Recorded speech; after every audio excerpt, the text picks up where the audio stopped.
మొదటి రాజుల గ్రంథము 17వ అధ్యాయము 11వ వచనం చదువు. అప్పుడు ఏలీయా ఇట్లనెను, భయపడవద్దు, పోయి నీవు చెప్పినట్లు చెయ్యుము. అయితే అందులో నాకు ఒక చిన్న అప్పము మొదట చేసి నా యొద్దకు తీసుకొని రమ్ము. తరువాత నీకును నీ బిడ్డకును అప్పములు చేసుకొనుము. చాలు చాలు చాలు చాలు. తర్వాత వచనాలు మనం ధ్యానం చేద్దాం.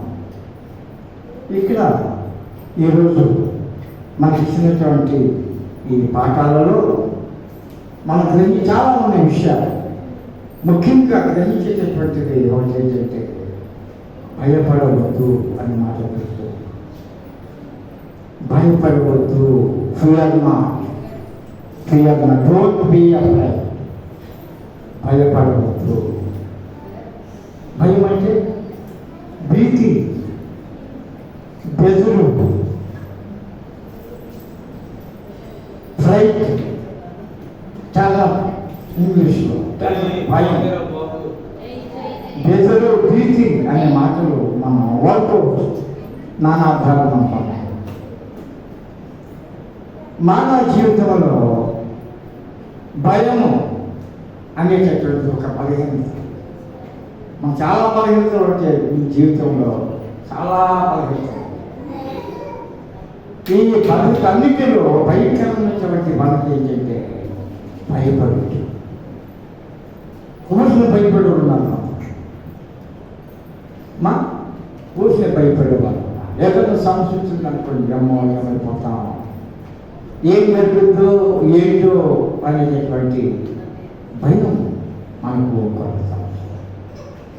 ఒక్కోసారి మనకి ఏదైనా భ్రమ వచ్చిందనుకోండి, లేక తలనొప్పి వచ్చిందనుకోండి, ఒకవేళ ప్రాణం బాగోలేదనుకోండి, చాలా మంది భయపడిపోయి మనాలు పెట్టుకునేవాళ్ళు చాలా మంది. ఈ భయం అనేటటువంటిది శారీరకంగా మాత్రమే కాదు, ఆత్మీయంగా కూడా మనం భయపడుతూ ఉంటాం కొన్నిసార్లు. ఈ మనసును మనం కంట్రోల్ చేసుకోలేము, ఈ హృదయాన్ని మనము కంట్రోల్ చేసుకోలేము. ఈ హృదయంలో ఉండే సమస్యలన్నింటినీ బట్టి మనం ఎవరితో ఉంటాం, దుఃఖపడుతూ కన్నీరు కాలుస్తూ ఉంటాం, అన్నీ మానేస్తాం, తినటం మానేస్తాం, తాగటం, మంచిలు తాగటం మానేస్తాం, మాట్లాడటం మానేస్తాం.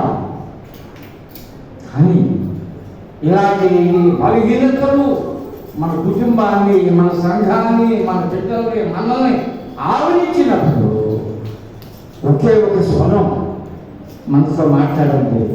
అది ఎవరి స్వరం అంటే దేవుని స్వరం.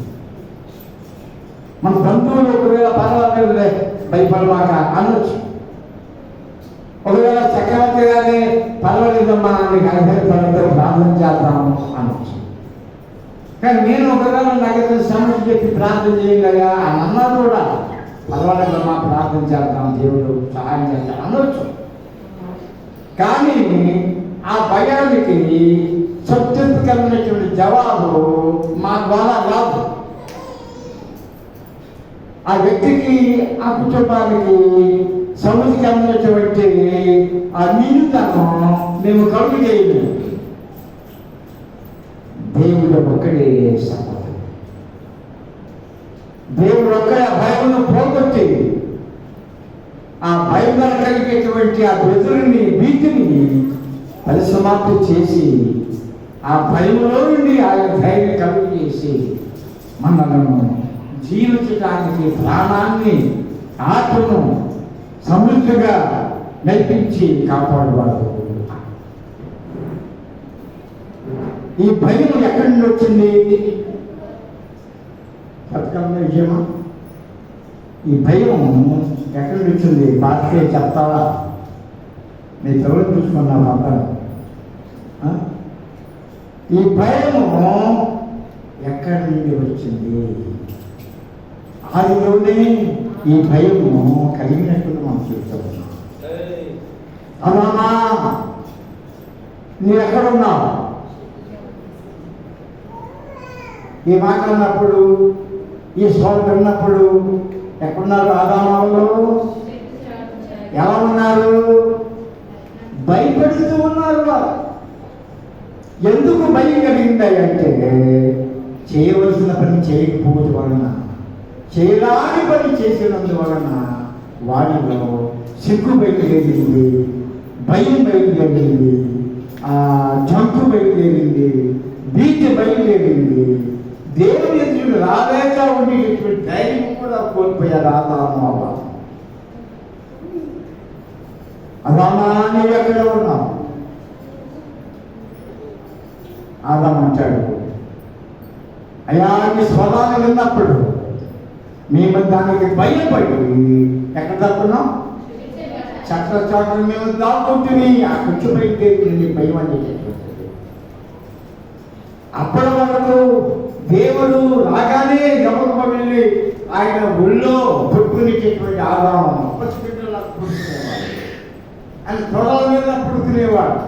ఆయన సంఖ్యలో ఆనుకుని హత్తుకుని ఉండేటటువంటి ఆ ఆదాము అవ్వలు ఎప్పుడైతే సైతాను మాట విని ఆ తెలవద్దన్న పండ్లు తిని వారు ఎప్పుడైతే కళ్ళు తెరవడినవో వెంటనే అందులో ఆకులు ఆ మరల చుట్టూ కట్టుకొని చెత్తచాటున దాటుకొని భయంతో దేవుని ఎదుటికి రాలేక దాక్కున్నట్టుగా మనం చూస్తాం. అక్కడి నుంచి మానవ జీవితంలో భయము ప్రవేశించింది. అది రాను రాను రాను రాను రాను చూస్తూ ఉంటే మనం అందరూ ఎవరమైపోయాము? భయం లేని వాళ్ళం అయిపోయాము. గుళ్ళో ఒకలా ఉంటున్నాము, ఇంటి దగ్గర ఒకలా ఉంటున్నాము, చక్రవర్తి గారు అయ్యగారు వస్తే ఒకలా ఉంటున్నాము, బెంగుళూరు గారు వస్తే ఇంకొకలా ఉంటున్నాము, ఎవరు రాకపోతే ఇంకొకలా ఉంటున్నాము. కారణం ఏంటంటే మనలో ఉన్నటువంటి కొన్ని బలహీనతలు మనల్ని కృంగదీయటం వలన, ఆ సమస్యలకు బానిసమైపోయి ఉండటం వలన, చేయవలసినవి చేయక చేయరానివి చేయటం వలన ఆ భయం మనలను కృంగదీసి కృషించిపోవటానికి, భయపడి మన ప్రాణాలు పోగొట్టుకోవటానికి ఆ భయం మనలను తొందరపెడుతుంది కాబట్టి. కనుక క్రీస్తునందు ఉన్న వారికి పౌలు అంటాడు, ఏ శిక్షా విధియు లేదు. క్రీస్తునందు జీవించేటటువంటి కుటుంబం, క్రీస్తునందు జీవించేటటువంటి విశ్వాసులు, భక్తులు ఎక్కడున్నా, ఏ ప్రాంతంలో ఉన్నా దేవుని కాపుదల. నా సర్వీసులో నేను 40 సంవత్సరాల సర్వీసులో ఎన్నో పల్లెటూరు ప్రాంతాలు, రోడ్లు సరిగలే ప్రాంతాలు, డొంకలు, గోతులు, గతుకులు, బురద, చందాలకుండా తెలివైన పెద్దలు నన్ను ఇబ్బందుల పాటు పెద్ద పెళ్లికి చేసుకుని భోజనం పెట్టకుండా నన్ను వదిలేసినటువంటి వాళ్ళు ఎంతో మంది నా సర్వీసులో నేను చూశాను. ఇంత మంచి దారులు మాకు లేవు అక్కడ నా సర్వీసులో. నేను ఎప్పుడూ భయపడలేదు.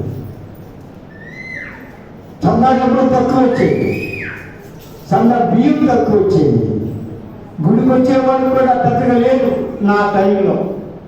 అంతగా సమర్పించుకున్న వాళ్ళు ఉండేవారు కాదు ఆ రోజుల్లో. పేదోళ్ళు పండుగ వెళ్ళిపోయేవారు. నేను ఎప్పుడు కూడా భయపడే కారణం ఏంటంటే క్రీస్తునందు ఉన్నటువంటి కుటుంబం కనుక నాకు ఏ రోజు కూడా ఆయన ఆనాడు ఆయన ఇచ్చింది నాకు సంతోషం, ఆయన ఇచ్చింది నాకు ఆనందం, అదే నాకు దీవెన. కాస్త కాస్త కాస్త కాస్త చందాలతో బియ్యం చందాతో నా తల్లిదండ్రుల్ని, నా కుటుంబాన్ని, తమ్ముళ్ళు, చెల్లిని పోషించుకునేవాడిని. నా బిడ్డను కూడా పైకి తీసుకొచ్చుకున్నా ఆ కొద్ది చందాలతో, ఆ కొద్ది బియ్యం చందాలు. ఎప్పుడు కూడా మాకు అది లేదు ఇది లేదు అని నా బిడ్డలు కూడా నన్ను ప్రశ్నించలేదు. అడ్జస్ట్మెంట్, మ్యూచువల్ అండర్స్టాండింగ్, అవగాహన, మిస్అండర్స్టాండింగ్స్ మాకు ఉండేవి కాదు.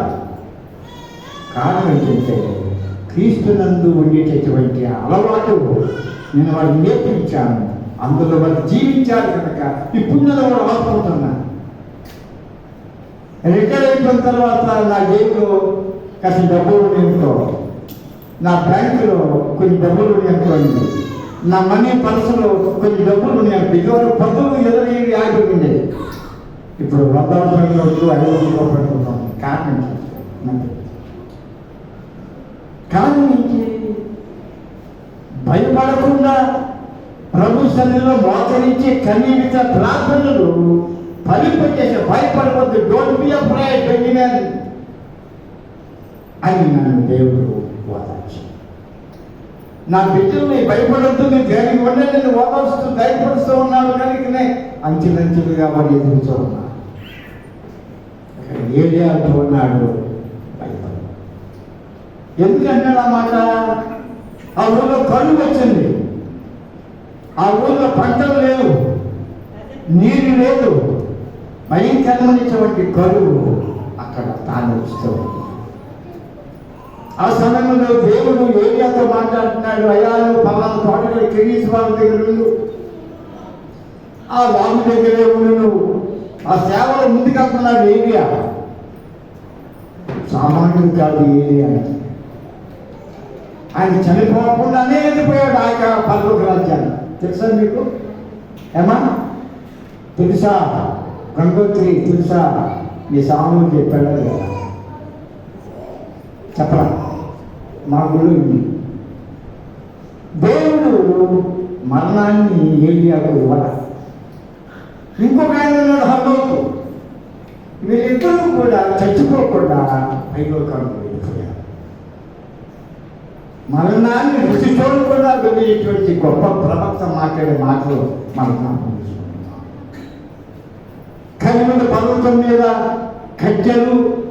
కట్టెల మీద పచ్చి మాంసము 3 తూములు చొప్పున 3 సార్లు పోయబడినప్పుడు ఆ 450 మంది పైన యొక్క ప్రవక్తలు ఆహాము ఇజులు కానీ పోటీ పెట్టిందట. ఎవరు దేవుడు గొప్ప? మా దేవుడు గొప్ప. ఇదిగో మాంసం, ఇదిగో కట్టెలు, నీరు వద్ద అవన్నీ తెలిసిపోవాలా, నీరు పాటుతో ఉండాలా.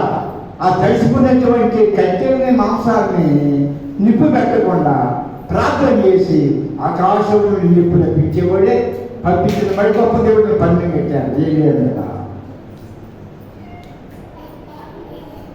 కట్టెలని బలిపీఠం పెట్టి ఆ బలిపీఠం మీద కట్టెలు పేర్చి ఆ కట్టెల మీద మాంసములు పేర్చి 3 తూములు చెప్పులు నీళ్లు పోసి ఆ నీళ్ళన్నీ కాలుతూ ఉండగా ఏలియా ప్రార్థన చేస్తే ఆకాశం నుండి అగ్ని గంధకములు దేవుడు పంపించాడు. కలిసి ముద్దైపోయినటువంటి ఆ కట్టెలు మాంసం అంతా కూడా భూసైపోయింది. భయపడలేదు. అంత గొప్పవాడు. వర్షం కురవద్దని ఆజ్ఞాపించాడు. వర్షం ఆగిపోయింది. ఏలియా చెప్పింది. మరి వర్షం కురవాలని ఆజ్ఞాపించాడు ఏలియా. వెళ్ళి వర్షం కురిసింది. గొప్ప పంటలు పండించగా మనం చూస్తూ ఉన్నాం. ఆ కిరీటి వాకు దగ్గర ఏలియా ఉండగా వేసి తాను పంపించాడమ్మా. వేసి పంపించాడు దేవుడు ఆహారాన్ని కాకులతో. ఎంత గొప్ప ఆశ్చర్యం! ఆహారానికి భయపడలేదు ఏలియా. ఉదయకాల సమయంలో రొట్టె మాంసం వచ్చేసింది. సాయంకాలం అయినప్పుడు మళ్ళీ రొట్టె మాంసం వచ్చేసింది. ఆ కెరీటి వాకు దగ్గర అన్నీ తాగి దేవుడికి భయపడి జీవనం చేసి దేవుని సువార్త ప్రకటిస్తూ ఉన్నాడు ఏలియా. కొంతకాలానికి నీళ్ళన్నీ ఎండిపోయింది, వామిండిపోయింది. మళ్ళీ దేవుడు ఏలియా అంటున్నాడు, నీవు పలానా ఊళ్ళో పడినా అక్కడ ఒక విధవరాలు ఉంది, సారేపతి ఊళ్ళో, ఆమెకు నీకు ఆహారం అడుగుతాను. పరిస్థితి చూస్తేనేమో కరువు కాలం. ఆ విధవరాల పరిస్థితిలో భర్త లేడు, పేదలే, ఒకే ఒక కొడుకు ఉన్నాడు.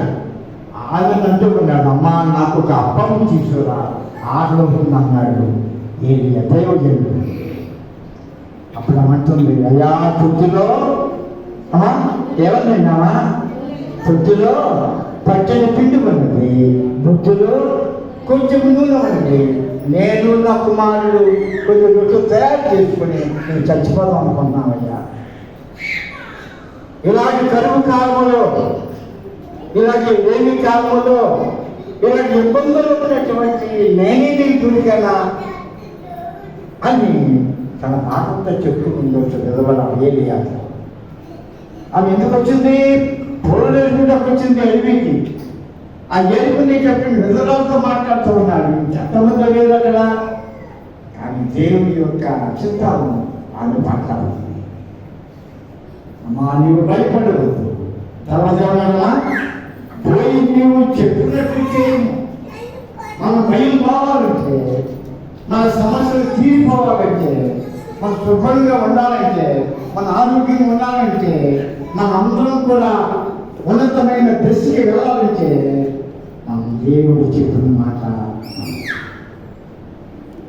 దేవుడి మాట వినగలిగితే ఈ లోకంలో ఎవరి మాట లేదు. శరీరంలో మాట, దేవుడి మాట వినేవాళ్ళంటే మన బాధలను తీసేసేవాడు. భయపడలేదు. ఆయన మాట వినదే విధవరా అని చెప్పినట్టు ఇంటికి వెళ్ళింది. తొలిసారిగా చేసి అప్పమ్మను పట్టుకు వచ్చి ఆ ఏరియా చూసినప్పుడు తిన్నాడు. ఆయన తిరిగి జీవించినప్పుడు గొప్ప కార్యం జరిగింది. ఏమిటంటే ఆకాశం నుండి దేవుడి భూమి మీద వర్షము కురిపించే వరకు ఆమె తొట్టిలో పిండి అయిపోలేదు. ఆమె బుద్ధిలో ఉన్ననే తొలగలేదన్నమాట. అనేక ఆ మాట అంటే నాకు చాలా ఇష్టం. ఆ మాట నాకు చాలా ఇష్టం.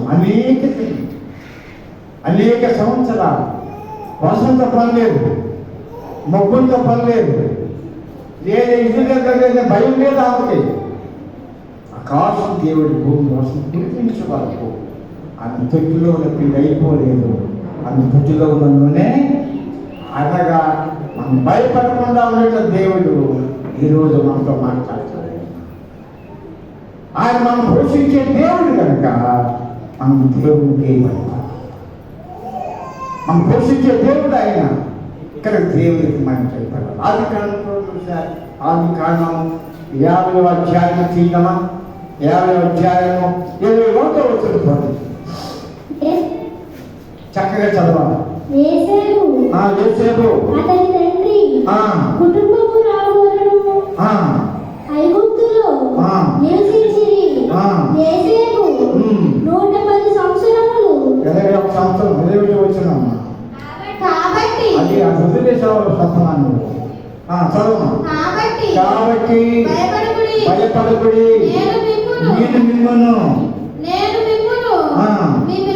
మీ పిల్లలను పోషించదని చెప్పి వారిని ఆదరించి వారితో ప్రీతిగా మాట్లాడాను. నేను మిమ్మల్ని మీ పిల్లలు పోషించేవాడిని. ఎవరు అంటున్నారు? యోసేపు తన అన్నలతో మాట్లాడుతున్నాడు. తండ్రి చనిపోయిన తర్వాత, భూస్థాపన అయిపోయిన తర్వాత అన్నలందరూ కూడా తిరిగి వారి దేశం వెళ్ళిపోవటానికి ఇష్టపడుతున్నారు. యేసుడు ఎక్కడ ఉన్నాడు? ఐగుప్తు దేశానికి ఆయన ప్రధానమంత్రిగా ఉన్నాడు, గొప్పవాడిగా ఉన్నాడు. కరువు వచ్చింది, అన్నలందరూ కూడా ఐగుప్తుకు వచ్చేసారు, పోషించాడు. తండ్రి చచ్చిపోయిన తర్వాత కర్మకాలంతా జరిగించిన తర్వాత మరి వెళ్ళిపోతా సిద్ధపడుతున్నారు.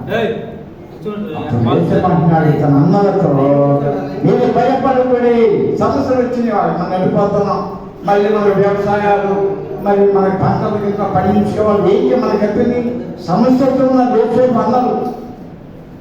అందుకంటే యోసేపు అంటున్నాడు, మీరు భయపడబడి మిమ్మల్ని మీ పిల్లలను పోషించాలని చెప్పి వారిని ఆదరించి అన్నదమ్ముల్లో ఆదరించేవారు కావాలి. అన్నదమ్ముల కుటుంబంలో పుట్టి పెరిగినటువంటి వారు, ఒక తల్లి పాలు తాగి పెరిగి పెద్దలు అయ్యేవారు కృతజ్ఞత కలిగి ఉన్నారు. ఈనాడు ఎన్ని కొంపల్లో, ఎన్ని కుటుంబాల్లో ఎన్ని సగాలు నేను గొడవలు వస్తున్నాయి. మన ఈ మధ్య నేను పేపర్లో చూశాను, వాట్సాప్లో కూడా చూశాను. కొద్దిగా వారికి ఇళ్ల స్థలం ఉంది. ఆ ఇళ్ల స్థలం గురించి తండ్రి పెద్ద కుమారుడికి కొంచెం ఎక్కువ ఇచ్చాడు. ఇంకొక కుమారుడు ఉన్నాడు, వాడు అసూయతో పక్కపట్టాడు. ఆ కాస్త స్థలం గురించి ఆ రెండవ కుమారుడు ఏం చేశాడండి? తండ్రిని అన్నను కూడా చంపేశాడు. చాలా భయంకరమైనటువంటి దుఃఖంతో ఆ తల్లి ఆ వదినలు విధవరాలు అయిపోయారు ఆ ఊళ్ళో. కానీ యేసేపు అలా చేయలేదు. మిమ్మల్ని మీ పిల్లలను పోషించదను అని ఏమన్న తర్వాత ఆదరించి వారితో ప్రీతిగా అంటే ఏంటి మాట ప్రేమతో ఇంకెందుకు భయపడడం వాళ్ళకి? కనుక మనం దేవునికి భయపడితే ఆయన పోషించేవాడు. పండాలి అంటే దానికి వర్షం కావాలి, నీళ్ళు కావాలో, మందులు కావాలో, కలుపు తీయాలా, చాలా ఉంది తతంగం. అవన్నీ కూడా బాగుండాలంటే నువ్వు దేవుని భయపడగలిగితే ఆయన మన పట్ల చేసే కార్యములు ఎన్నెన్నో ఉన్నట్టుగా మనం ఇక్కడ జ్ఞాపకం చేసుకుంటున్నాం. ఇంకొక మాట చూడండి, లూకాసు సువార్త 12వ అధ్యాయము 5వ వచనం. 12వ అధ్యాయము లూకాసు సువార్త 5వ వచనం. ఎవరికి మీరు భయపడవలెను మీకు తెలియజేయుదును. అమ్మా క్లియర్గా చెప్పండి. ఎవరికి మీరు భయపడవలెను మీకు తెలియజేయుదును. చంపిన తరువాత నరకములో పడద్రోయ శక్తి గల వారిని భయపడుడి. ఆయనకే భయపడుడి. చాలు ఎవరికి భయపడాలి? చనిపోయిన తర్వాత నరకంలో పడిపేసి ఆయన ఉన్నాడు మనకు కాదు. ఆయనకు భయపడాలి. ఈ సాధ్విగా ఉండే జీవితం, చాలా ఘనంగా ఉండే జీవితం, నేను ఇల్లు కట్టుకుంటున్నాను, మేడ కట్టుకుంటున్నాను, నాకేంటి అని అనుకుంటున్నారేమో. అది శాశ్వతం కాదు. నీ జీవితాంతరము నీకు ఒక తీర్పు ఉన్నది. నరకంలో పదవి వెళ్ళేసేటువంటి దేవునికి మనం భయపడాలి. అది గొప్ప మాట. నరకాన్ని జయించడానికే మనం గుడి కట్టుకున్నాం. నరకాన్ని జయించడానికే మనం ఎంతో డబ్బు ఖర్చు పెట్టుకున్నాము. నరకాన్ని జయించి మందిరంలో మన కోసం, మన పిల్లల కోసం, మన కుటుంబాల కోసం ప్రార్థన చేసుకోవడానికి ఎంత అతిశయంలో, ఈ అంతస్తులో మన దేవుని ఆలయం తీసుకున్నాం. ఎంత ప్రార్థన చేశారు? నేను ఎన్నిసార్లు వచ్చాను? చక్రవర్తి గారు ఇక్కడే కాలం అంతా కల్పించారు. ఎంత చేసినా కూడా నరకానికి వెళ్ళి చేస్తాగా, నరకానికి మనం పాత్రలు చేస్తాగా. అని ఉద్దేశం ఏంటంటే పరలోక రాజ్యానికి మనం వెళ్ళాలి. పరలోక రాజ్యానికి మనం వెళ్ళాలి. ఒకప్పుడు ఈ బిల్లి గ్రహం గారు పెద్ద బోధకుడు. ఆయన అమెరికా దేశంలో పెద్ద బోధకుడు. ఆయన యూరోప్ అమెరికా ఖండం నుండి ఐరోపా ఖండానికి వెళ్తున్నాడు విమానంలో. అమెరికా ఖండం నుండి ఐరోపా ఖండానికి విమానం వెళ్తున్నాడు. అట్లాంటిక్ మహాసముద్రం ఉంది. అక్కడ వచ్చేటప్పటికి విమానం ఇంజిన్ ఆగిపోయింది. ఎన్నుంటే ఇంజిన్ తెలుసా? విమానానికి ఎన్ని ఇంజిన్ 3 ఉంటాయి అమ్మా. ఇంజిన్ 3 ఆగిపోయింది. వెంటనే రెప్పపాటు ప్రార్థన చేశాడు విగ్రహంగా. వెంటనే ఆ ఇంజిన్ ఆగిపోయి మళ్ళీ వెంటనే పడిపోయేది విమానం. వీళ్ళు అక్కడ బాగు చేసి తిరిగి అమెరికా దేశాన్ని ఆయన ఒక మాట అన్నాడంట. ఒక మీటింగ్లో తోటి అయ్యగారులతో కూర్చుని ఒక మాట అన్నాడు.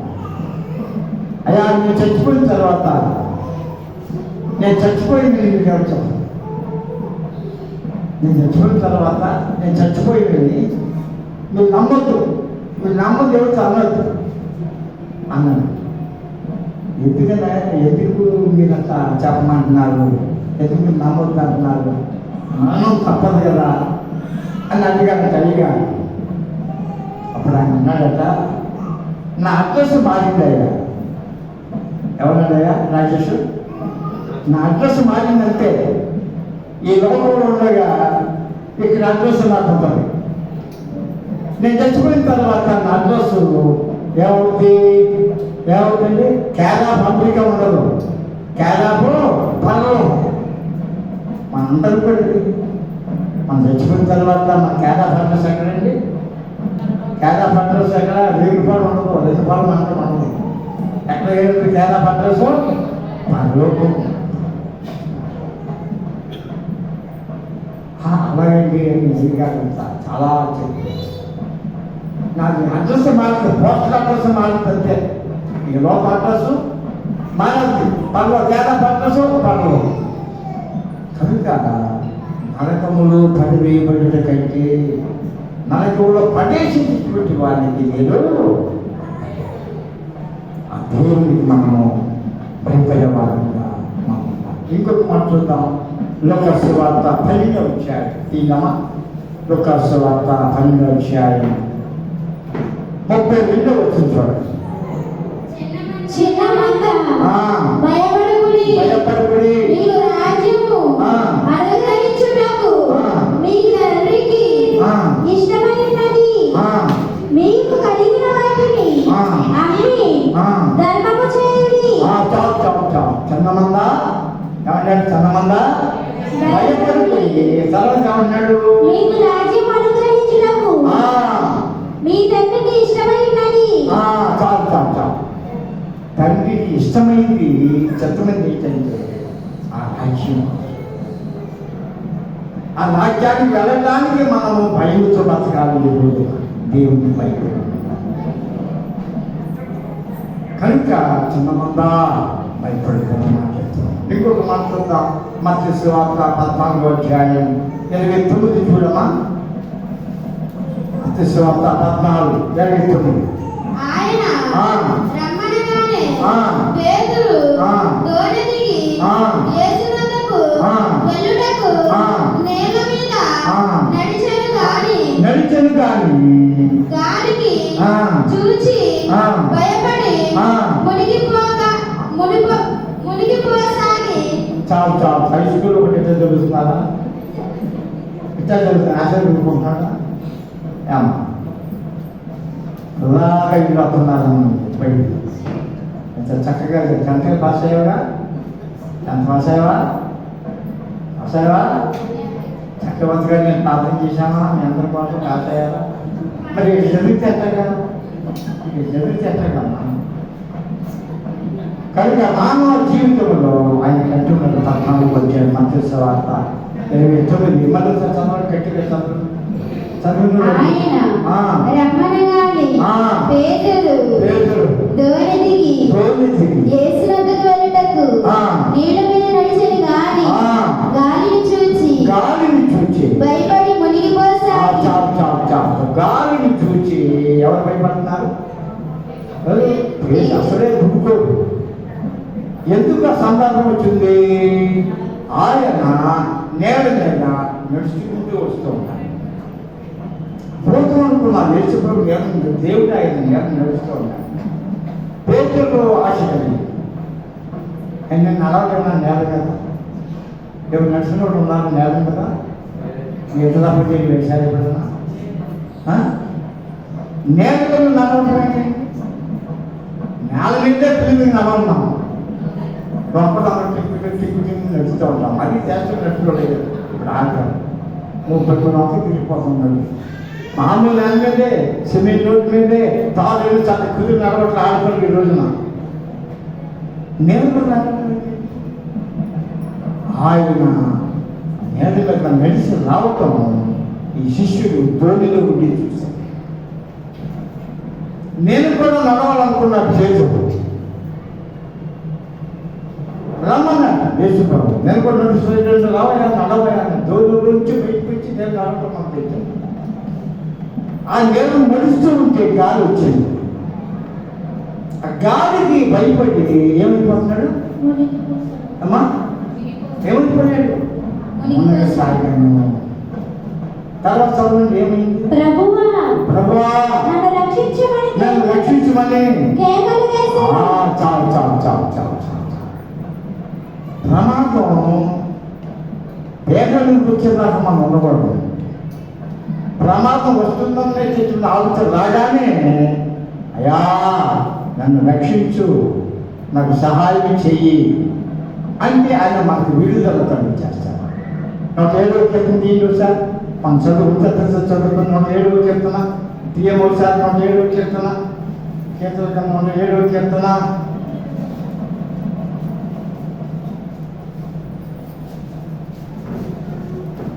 తీసారా? 107వ కీర్తన కొత్త కీర్తన చదువుకున్నామా? 3వ వచనం చూడండి సార్. తూర్పు నుండి పడమటి నుండి ఉత్తరము నుండి 6వ వచనం తల్లి. 6వ వచనం. వారు కష్టకాలమందు యెహోవాకు మొరపెట్టిరి. ఆయన వారి ఆపదల నుండి వారిని విడిపించెను. గొప్ప ప్రేమ చూడండి. ఇంకొక అదే మాట్లాడుతున్న 13వ వచనంలో కష్టకాలమందు వారు యెహోవాకు మొరపెట్టిరి. ఆయన వారి ఆపదల నుండి వారిని విడిపించెను. పేదలను చెయ్యి పట్టుకొని లేవనెత్తి భయపడ్డాడు. అనుమానం వచ్చింది, అనుమానం పెరిగిపోతాం. కానీ దేవుడు చెయ్యి తగ్గించి ఆపదలో నుండి ఆయన పేదలు రక్షించాడు. కనుక మనము దేవునికి ఇష్టపూర్వకంగా ప్రార్థన చేస్తే ఆయన మనల్ని లోకంలో ఉన్నటువంటి దుష్ట స్వభావం కలిగిన వాళ్ళు వేడి చేసి ఆయన మనల్ని రక్షించేవాడు. 2వ పాఠం చూసాము. 2వ పాఠంలో చదువుకున్నాం. చేపలు పట్టారు. చేపలు పట్టినప్పుడు విస్తారం చేపలు పెట్టారు. అందులో ఏం చేశారు? పనికొచ్చే చేపలన్నింటిని కూడా ఒడ్డు వేసుకున్నారు. పనికిరాని చేపలు ఏం చేశారు? ఏం చేశారమ్మా? అందులో పనికిరాని చేపలు ఏం చేశారండి? బాధేశారు. దేవుడు కూడా మనల్ని ఏది బాధేసే రోజు వలలు వేశారు. అన్ని చేపలు పడినాయి. కానీ పనికొచ్చే చేపలను ఏరుకున్నారు, కంపల్లో తెచ్చుకున్నారు. పనికిరాని చేపలు వాళ్ళు ఏం చేశారు? పాడవేయబడే వారి దృష్టిలో పాడవేయబడే వారిగా మనం ఉండకూడదని ఈ రోజున దేవుడు మనం హెచ్చరిస్తున్నాడు. ఆ ఏడబడినటువంటి చేపలు శ్రేష్టమైనటువంటి చేపలు, విలువ కలిగిన చేపలు. మనం కూడా ఈ మానవ జీవితంలో మనం విలువ కలిగిన వారు. ఎందుకు విలువ కలిగిన వారు? దేవుని ఆత్మ మనలో ఉంది.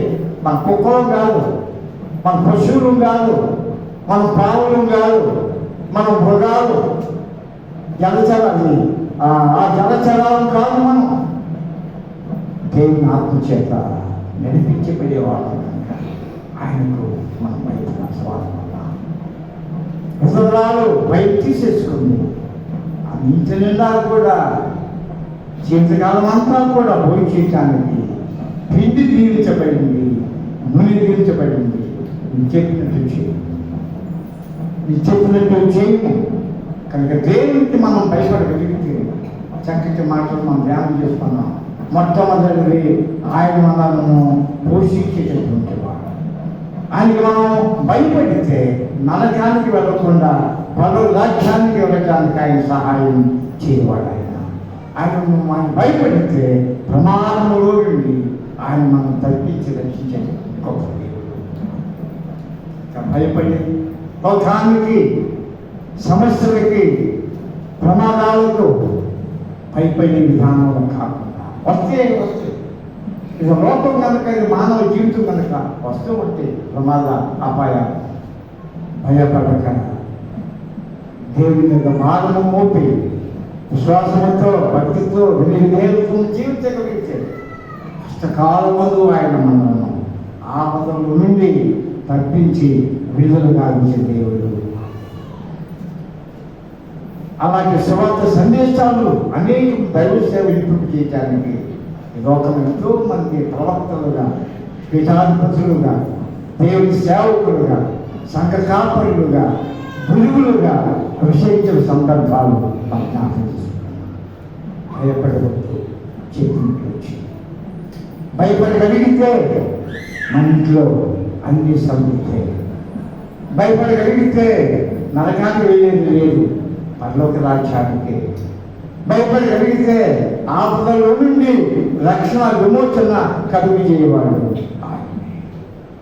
అలాంటి గొప్ప దీవెన, అలాంటి గొప్ప ఆశీర్వాదం మనము మన సంఘం అందరూ పొంది ఆ ప్రభు సాక్షికంగా మన సంఘ చరిత్రలో మిగిలిపోవాలని ఈ పూట ఈరోజు ఎంతో నమ్మయిస్తూ ఈ మాటలతో నేను ముగిస్తున్నాను. దేవుడు ఈ కొద్ది మాటలను దీవించును గాక.